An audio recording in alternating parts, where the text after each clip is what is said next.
Continuando então, o terceiro slide começa a falar sobre as características, ou seja, como são essas manifestações, e as manifestações que a gente vai estudar são duas: literatura jesuítica e literatura informativa. Então, o próximo slide, a gente começa a estudar a literatura informativa. Pode ter outros nomes também nos manuais, pode aparecer como literatura de informação, ou literatura de viagens, né? Porque era escrita pelos navegantes para informar a coroa portuguesa sobre as novas terras descobertas, né? Ou seja, todas as expedições, principalmente a primeira, no nosso caso aqui do Brasil, do Pedro Álvares Cabral, tinham ali os escrivães, que eram as pessoas dessas expedições, que eram os oficiais, né?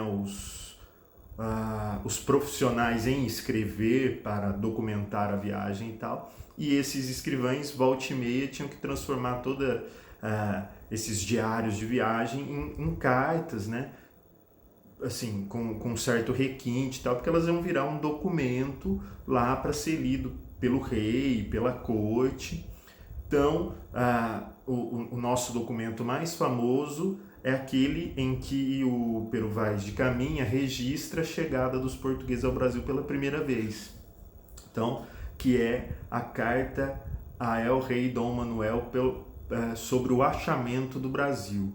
Ele usa esse termo, né? Inclusive, a gente vai discutir isso ainda hoje, né? Ainda nessa aula.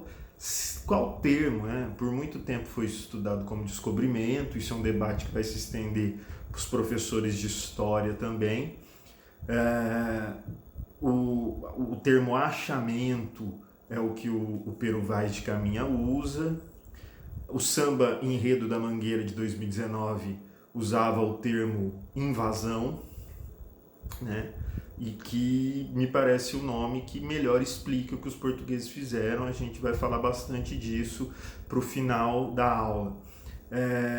Mas, independente do termo, o processo é a chegada dos portugueses no Brasil em 1500. Bom, a gente vai ler partes dessa carta porque ali já fica impresso, né, como os portugueses, como os europeus, viam os indígenas, viram a terra descoberta ali naquele momento. Então, todas as cartas escritas por navegantes para informar a coroa portuguesa, que tem esse intuito de colecionar informações, né? E por mais que tenha, pois a gente estuda em literatura o status de arte, a função primordial dessas cartas era a informação, daí literatura informativa.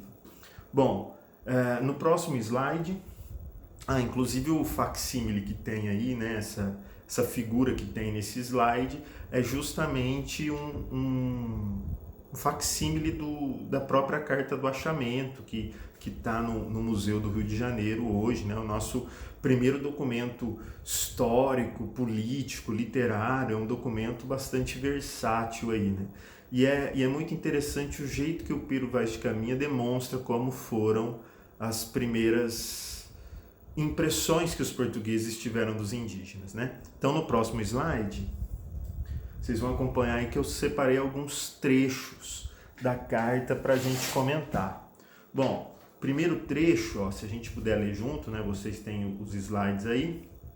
Ele vai descrever os indígenas, né? A feição deles é serem pardos, um tanto avermelhados, de bons rostos e bons narizes, bem feitos.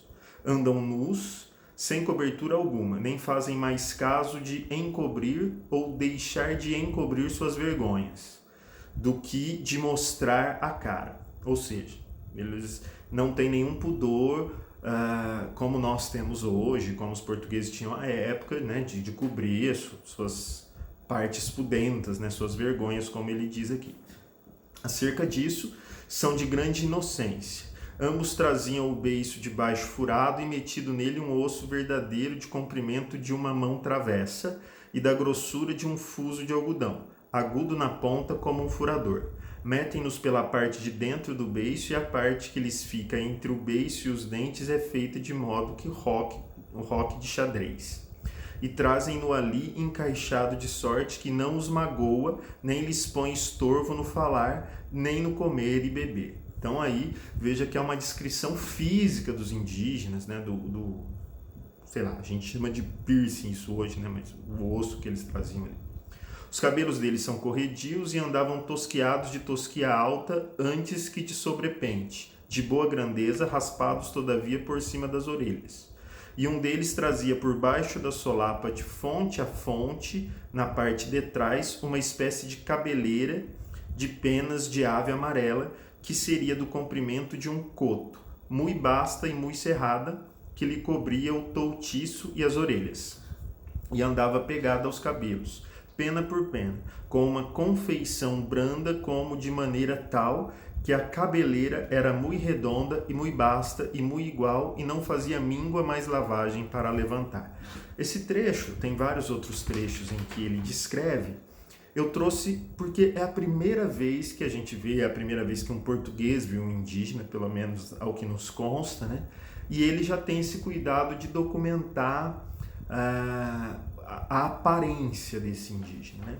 A próxima parte que a gente vê aí é quando eles foram levados ao navio, né? Então os primeiros contatos foram com índios bastante pacíficos, né?